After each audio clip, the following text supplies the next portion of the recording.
Hello guys, Assalamu alaikum. My name is Mahin and my channel name is Nurain Diary and welcome to my channel. আশা করি আপনারা সবাই ভালো আছেন। আলহামদুলিল্লাহ আমি অনেক ভালো আছি। আজকে আমি তৈরি করেছি আরেকটি নতুন রেসিপি। আজকে আমি তৈরি করব আলু দিয়ে নরম তুলতুলে একটি নাস্তার রেসিপি। এই নাস্তাটি তৈরি করা কিন্তু খুব সহজ। ঘরে থাকা কিছু অল্প উপকরণ দিয়ে খুব সহজেই তৈরি করে নেওয়া যায় এই রেসিপিটি। ছোট থেকে বড় সবাই কিন্তু এই রেসিপিটি পছন্দ করবে। আপনারা বিকালের নাস্তায় এই রেসিপিটি তৈরি করে খেতে পারেন। গাইস, এই রেসিপিটি তৈরি করা কিন্তু খুব সহজ। রেসিপিটি দেখতে কিন্তু খুব সুন্দর দেখা যাচ্ছে। তো চলুন আমি রেসিপিটি তৈরি করে দেখাই। এখানে প্রথমে আমি নিয়েছি 1 কাপ পরিমাণ ময়দা। আপনারা আটা দিয়েও এই রেসিপিটি তৈরি করে নিতে পারেন। আর এখন আমি এখানে দিয়ে দেব পরিমাণ মতো লবণ। এখন আমি এখানে দিয়ে দিচ্ছি পরিমাণ মতো সয়াবিন তেল। সয়াবিন তেলটা দেওয়া হয়ে গেলে এটাকে ভালো করে মেখে নিতে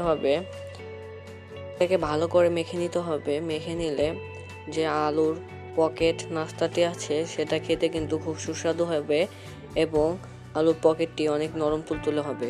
আর এখন আমি এখানে দিয়ে দিচ্ছি গরম কুসুম পানি। আমার সবগুলো উপকরণ মেখে নেওয়া হয়ে গেছে। এখন আবার গরম কুসুম পানি দিয়ে এটাকে আমি ভালো করে মেখে নেব। আমার চ্যানেলে যদি নতুন হয়ে থাকেন তাহলে এরকম নিত্য নতুন ভিডিও পেতে আমাদের চ্যানেলটাকে সাবস্ক্রাইব করে রাখুন এবং পাশে থাকা বেল আইকনটি চেপে দিন, যাতে আমি ভিডিও ছাড়ার সাথে সাথে আপনাদের কাছে নোটিফিকেশন চলে যায় এবং সেই সাথে আপনারা আমার নিত্য নতুন ভিডিওটি দেখতে পারেন। আমার ডোটি মুছে নেওয়া হয়ে গেছে। এখন আমি ঢাকনা দিয়ে এটাকে 10 মিনিটের জন্য ঢেকে রেখে দেব। অলরেডি 10 মিনিট হয়ে গেছে। দেখতে পাচ্ছেন কত সুন্দর দেখা যাচ্ছে, ডোটি কত সফট হয়ে এসেছে। এখন আমি এই ডোটাকে সুবিধার জন্য এটাকে ছোট ছোট করে 5টা ভাগে ভাগ করে নেব। আপনারাও কিন্তু এভাবে ভাগ করে নিতে পারেন। এর চেয়ে আপনারা কমও নিতে পারেন বা বেশিও করে ভাগ করে নিতে পারেন।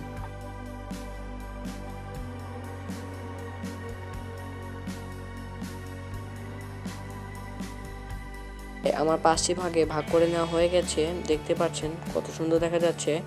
এখানে আমি নিয়েছি পেঁয়াজ কুচি আর মরিচ কুচি। আর এখানে আমি নিয়েছি ধনিয়া পাতা কুচি কুচি করে নিয়েছি।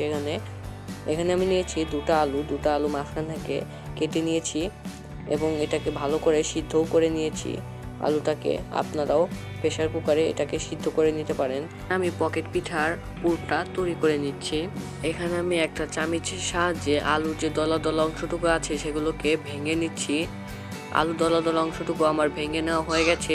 আমি দিয়ে দিচ্ছি মরিচ কুচি, এরপর দিয়ে দিচ্ছি পেঁয়াজ কুচি, এরপর দিয়ে দিচ্ছি ধনিয়া পাতা কুচি, এরপর সামান্য পরিমাণ মতো লবণ দিয়ে এটাকে ভালো করে মেখে নেব। আমরা যেভাবে আলু ভর্তা করি এটাকেও সেভাবে ভর্তা করে নিতে হবে।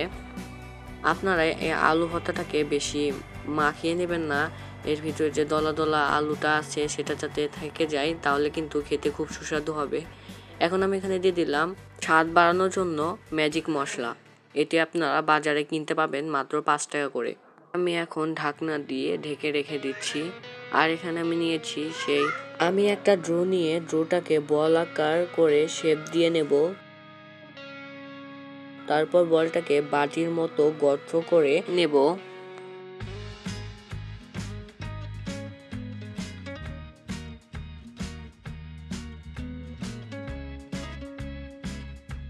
তার ভেতর আলুর ভর্তার পুরটা দিয়ে দেব।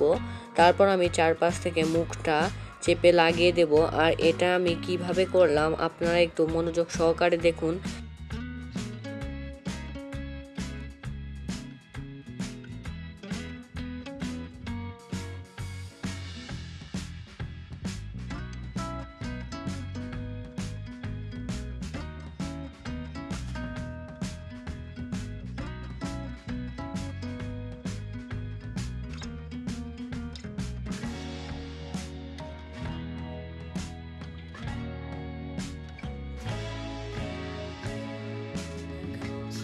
আর একটা আলুর পকেট পিঠা তৈরি করে নেওয়া হয়ে গেছে। একইভাবে আমি আরেকটা তৈরি করে নেব। আপনাদের সুবিধার জন্য আমি আরেকটা পকেট পিঠা তৈরি করে দেখাচ্ছি। আমি কিভাবে তৈরি করছি আপনারা একটু মনোযোগ সহকারে দেখুন।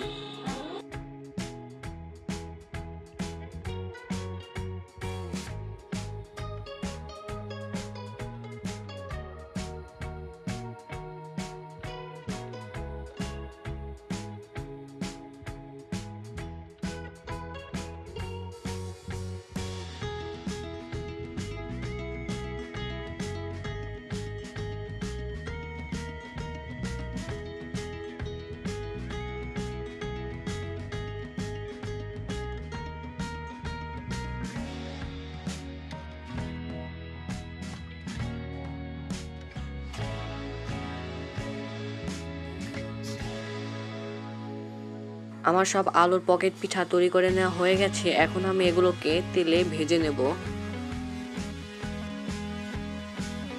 চুলায় আমি প্যানটা বসিয়ে দিয়েছিলাম, এরপর তেলটা গরম করতে দিয়েছিলাম। আমার তেলটা গরম হয়ে গেছে, আমি একে একে সবটি আলুর পকেট পিঠাটি দিয়ে দিচ্ছি। এগুলোকে আমরা উল্টে পাল্টে ভালো করে ভেজে নেব। আমার ভিডিওটি যদি ভালো লেগে থাকে তাহলে একটা টুস করে লাইক আর কমেন্ট করে যাবেন। এগুলোকে আমরা ব্রাউন কালার করে ভেজে নেব। এগুলো ব্রাউন কালার করে ভেজে নিলে দেখতেও সুন্দর দেখা যাবে এবং খেতেও খুব সুস্বাদু হবে। আপনারা যদি এই আলুর পকেট পিঠাটি ভাজার সময় ডুবো তেলে ভেজে নেন তাহলে কিন্তু এই রেসিপিটি অনেক মুচমুচে হবে এবং অতি তাড়াতাড়ি ভেজে নেওয়া হয়ে যাবে।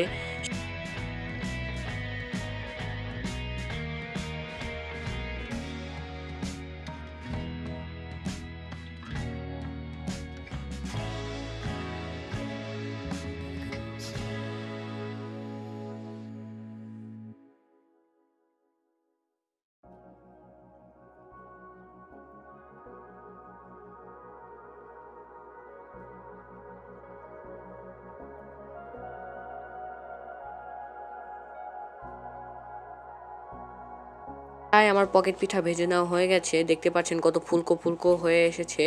এখন আমি এগুলোকে নামিয়ে ফেলছি। দেখতে পাচ্ছেন পকেট পিঠাটি কত সুন্দর হয়েছে এবং নরম তুলতুলে হয়েছে, দেখতে যেমন সুন্দর খেতেও কিন্তু খুব সুস্বাদু। আপনারা কিন্তু বিকালের নাস্তায় এই রেসিপিটি তৈরি করে খেতে পারেন। অল্প সময়ের মধ্যে এই রেসিপিটি তৈরি করে নিতে পারেন। রেসিপিটি কিন্তু তৈরি করা খুব সহজ। মেহমানদের সামনেও কিন্তু আপনারা এই রেসিপিটি উপস্থাপন করতে পারেন। আপনারা বিকেলের নাস্তায় চায়ের সাথেও এই রেসিপিটি তৈরি করে খেতে পারেন, খুব মজা লাগবে। আপনারা অবশ্যই একবার এই রেসিপিটি তৈরি করে চায়ের সাথে খেয়ে দেখবেন কেমন লাগে, এরপর আমার কমেন্টে জানিয়ে যাবেন।